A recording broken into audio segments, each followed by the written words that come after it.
I don't think because people part ways in business that they should be considered enemies. I think that's just some hype and bullshit that depressed souls. So, anytime I ran into Jay, that was what it was going to be.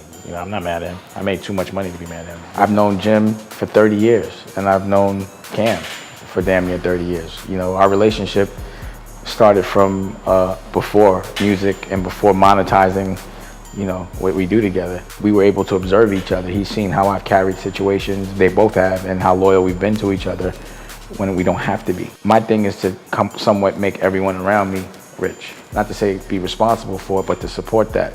Just because I'm always secure, my friends that I love are all right. So if I don't have something, I could take a little from each of them and be okay. And we used to live by that code called the circle of success.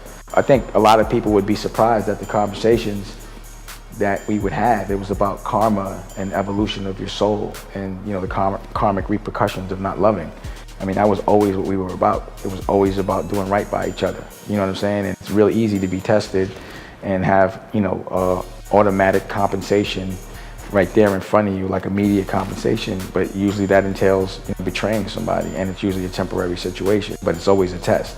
Every person that's active in Harlem thinks that one day that maybe they're not down, they're not up now, they will be up. At some point, they will flip and they will go pawn their jewelry and they will flip. And at some time, they'll be back where they need to be. So you still have that independence and that chip on your shoulder like a boss. The one thing I've learned not to fear at all is press. I see that bad press or whatever's written about me does not affect my day at all my businesses, as long as I'm the one cutting the checks. And they don't have to talk about the good things. And if it's entertaining to talk about the bad things, then entertain. Just as long as my picture looks good. I don't give a fuck. If I make a regular business that doesn't touch pop culture, doesn't make history, then to some people that would be considered going backwards. That's not a pressure for me because I could care less what people think, and I don't think there's anything about my career where you would think I did it for someone else. I'm just constantly trying to impress myself. Like I've accomplished, relatively speaking, a lot of things. And because of that, I've been able to do exactly what inspires me. Having Poppington and knowing that Poppington, Dusko Poppington, that's me.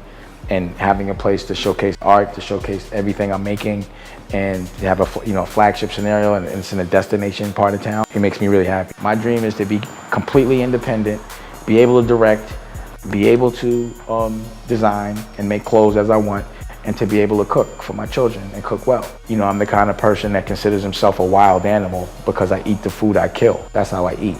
No one's giving me nothing. I'm not eating that day unless I kill that. So when I'm around other people that I consider tame because they have the security of a job and they have a leash, I'm looking at them like they're tame. I'm a wild animal and you're not. Who's gonna be the cooler person in the room?